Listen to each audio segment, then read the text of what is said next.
Welcome back to your mat. Thank you for being here. I wanted to talk to you a little bit about plantar fasciitis. So we've had some requests in our Facebook group around certain kind of poses that can help with plantar fasciitis. And plantar fasciitis is the inflammation of the ligament at the bottom of the foot.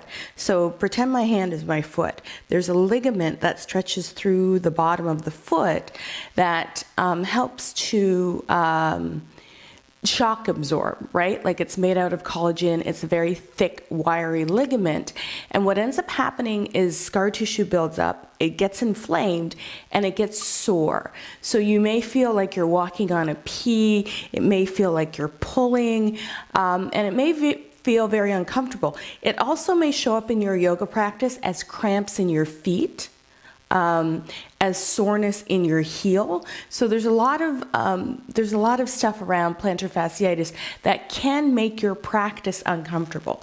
So I've over some research and figuring this out for myself, because I have had plantar fasciitis before, I figured out a few ways to try to heal it or make it better. So it's maybe different than what you are used to. So bear with me and give it a try.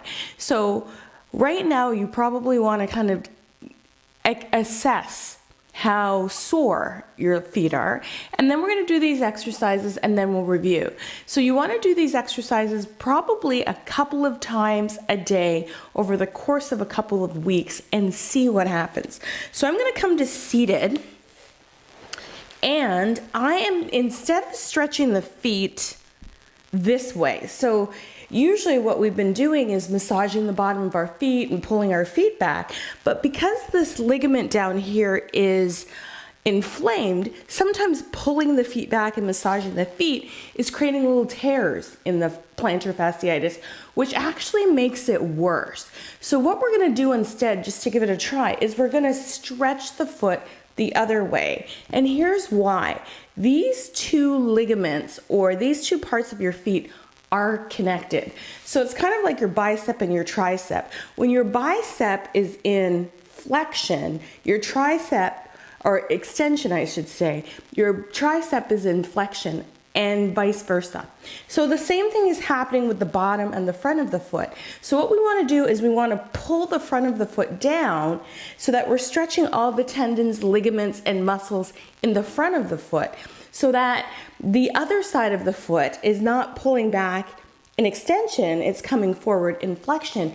And what happens is we send blood flow to this area and it starts to heal. So sometimes the scar tissue has built up over time and the body has just stopped responding to the scar tissue. So it stops healing the scar tissue. So what we want to do is work on pulling the foot forward. So you're going to feel a really great stretch in the front of your foot, and I'll show you on the other side. So you can come to seated and pull the foot forward if you find it's helpful. And think about poses that we do in yoga where we can put weight on the front of the foot. So one would be dancer pose, when you pull your heel into your bottom, right? And that could help with your plantar fasciitis. So think about pulling your foot in. So do you see that I'm stretching the front of the leg? So another way that we can explore this is in our child's pose. So tops of the feet down and sit back. So that also creates a similar stretch. Maybe do this for 5 or 10 breaths if child's pose is one of the poses that you like the most. Another way that you can play with this is if you can manage it just sitting on the tops of your feet. Okay, giving that whole front of the leg a stretch. Sometimes this might be challenging, so what I like to do is sit on a rolled up blanket. I have a bolster here, and just place it underneath my bottom and sit back, and that really stretches the front of the foot. So whatever poses can help us stretch the front of the foot is really what we want to do. And then once we've done these poses a few times, come back to your breath. Come back to standing or wherever you feel your plantar fasciitis the most, and then assess, how does it feel? And hopefully it feels better. So what I would love to hear from you is either here on this particular video, I'd like you to comment, or maybe comment on the Facebook group or on the Facebook feed and tell me if this is helpful. So another stretch I was just thinking out loud, another stretch you can do is just put your foot right on the floor. Now this is a very intense stretch, and I actually like this stretch the most because you can feel it. So if you're feeling that you're having cramps in your foot, just really kind of wiggle your toes and come back. But this I find is the most intense way to stretch this, and I'm gonna just move the bolsters and stuff out of the way so that you can see, but just coming onto the top of the toe using the wall to stretch. And I'll do the other side. And try stretching the front of the foot instead of the back of the foot.